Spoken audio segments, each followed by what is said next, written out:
We're all looking for kind of a hero.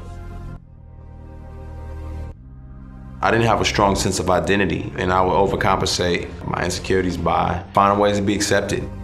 I kind of just went with the flow and didn't have an understanding of who I was or what I was about. It got me in a lot of trouble, and it left me really empty. I wish I never held back, wish nobody had to sell crack. Then I may have seen my dad a little more, maybe I could dream a little more. But I still wishing those stars in the sky, wish a lot of people was alive. And I probably passed on a whole lot of truth, but I know about a whole lot of lies. Man, I wish I had me. You know, money wasn't a good hero. Power, pleasure, possessions, none of them could really give me the satisfaction I was looking for. I just got tired. I got tired of chasing after things that would not satisfy me. And I just learned that there were no good heroes on this planet. Anybody out there made some mistakes and they're not afraid to admit it? If that shit is hands in the sky like this, get them up, get them up, get them up, set. Get them up, set. Get them up, set. The only place I could turn after that was to God to see if maybe this whole God thing was real.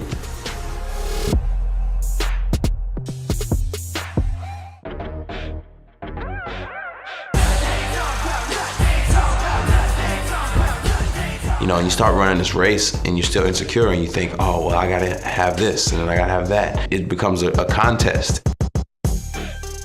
I gotta get the car, then I gotta get the house, then I gotta get the girl. What happens when you get all of those? Nobody wins that, you know. At the end of your life, who wins? Whoever dies with the most stuff? pushing people that lean on a devil cup in a seizure. It sounds like you put your feet up. Still a slave and money can't buy your freedom, partner. The problem is not out there, the problem's in here. And until you deal with that problem, it doesn't go away. So if I don't deal with that, no matter how many Grammys I win, there's always gonna be somebody who has more, right?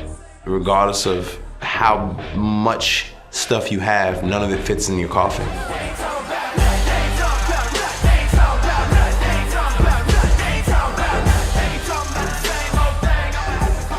End of the day, if you don't settle in your soul to be who God made you to be and not to fight for acceptance outside of that, it's always gonna be a problem.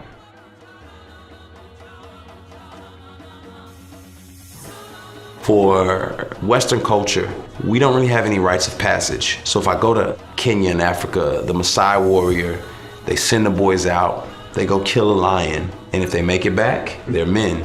In Western culture, we don't really have a rite of passage. We don't know when we're men, so we make up all kind of ridiculous things. The first time I get drunk, when I lose my virginity. Welcome to America. Welcome to America. Man, I died for America. I served my time for America. Got shot back, went to war, got back, and ain't nobody give a jack in America. I could have lost my life. Ultimate principle of manning up is understanding that you're weak. You can't do it in your own strength, that you need help, you need guidance, you need wisdom, and you need a model. It's understanding that God does have some rites of passage, and it's accepting responsibility, it's rejecting passivity, and it's living courageously and sacrificially. And I think when you embrace those things, you're embracing manhood, you're manning up. Magazines here. Y'all just complain in America. I'm jumping out of military planes from America. Hey, I was made in America. That's why I'm out here saving America.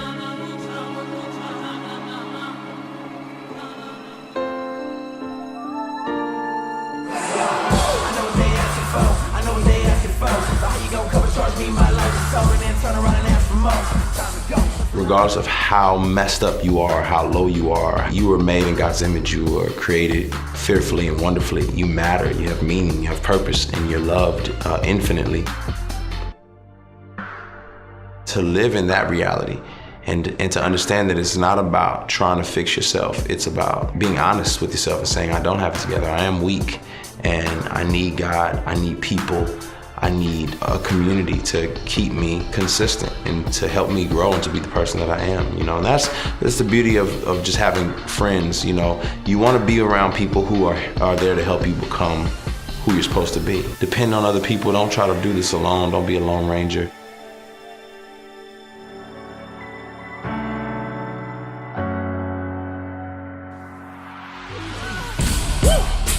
I try, but I just can't keep this thing to myself. Look high and low and I know ain't nobody else. When I'm focused now and I know it's all about you. always see me through, that's what you do. Negativity is just always gonna be here. So it's almost like you brace yourself for it. It's like rain. It's gonna come. So when it rains, you don't throw a fit and just say, I wanna move to a new planet. This is an aspect of life, and I'm gonna brace myself, and I'm gonna get my umbrella, and I'm gonna get through it. They laugh at me and they say I'm going too far, but it's satisfying my soul to give you my all. They don't understand what I got is so real. They can talk about me, they can kick me out, but can't take away what you give. And as you grow in influence and become a leader, you'll have more haters. The more influence you have, the more critics you're gonna have. But if you're gonna call shots, you gotta be able to take some shots. And so for every 10 people you influence, there'll be one person who's a critic. And that's just the way that it's gonna be. And I find confidence in knowing the most important person in my life is Jesus. And he had so many haters that killed him. And it comes with the territory.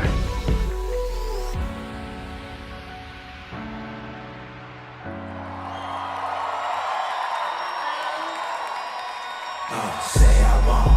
Why y'all scared to be different? Say I won't. Yeah, the whole idea of being an anomaly is saying I'm not here to fit in. I'm here to stand out. I'm here to be distinct. I'm here to be who God made me to be. And it's gonna look different for everybody.